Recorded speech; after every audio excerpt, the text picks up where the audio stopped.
केंद्रीय कृषि मंत्री शिवराज सिंह चौहान ने भारत और अमेरिका ट्रेड डील को लेकर विपक्ष के आरोपों को खारिज करते हुए कहा कि इस समझौते में भारतीय किसानों के हितों से कोई समझौता नहीं किया गया है।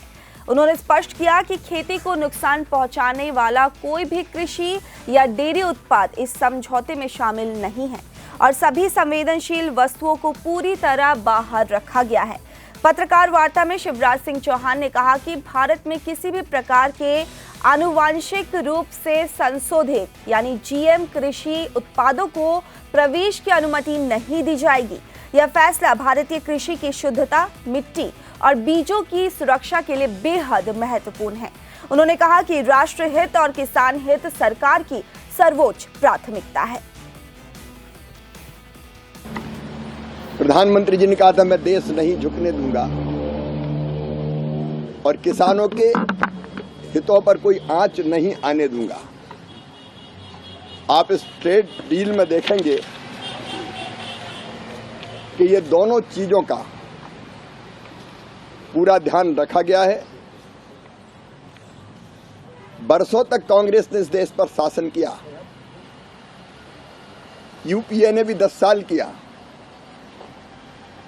लेकिन ना तो उन्होंने किसानों के लिए किसानों को कोई वैश्विक बाजार से जोड़ा, ना भारतीय अर्थव्यवस्था को स्थिरता और ऊंचाइयां प्रदान की। उल्टे भारतीय अर्थव्यवस्था आजादी के समय दुनिया की 6ठी सबसे बड़ी अर्थव्यवस्था थी, उसको 11वें स्थान पर पहुंचा दिया था। अब हम 3रे स्थान पर पहुंचने की ओर तेजी से अग्रसर हैं। अगर कृषि और कृषि उत्पादों को देखें तो मित्रों, भारतीय किसानों को नुकसान हो ऐसा कोई उत्पाद सम्मिलित नहीं किया गया है। सभी ऐसी वस्तुओं को समझौते के बाहर रखा गया है।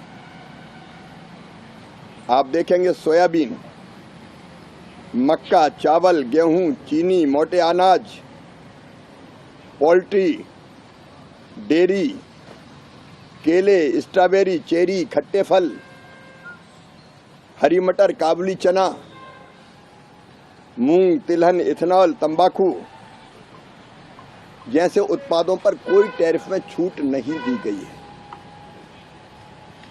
और सबसे ज्यादा चिंता इसी बात की थी कि हमारे प्रमुख अनाज सुरक्षित रहना चाहिए, वो सब के सब सुरक्षित रखे गए। प्रमुख अनाज, प्रमुख फल, हमारे डेयरी उत्पाद, उनके लिए कोई द्वार अमेरिका के लिए नहीं खोला गया है।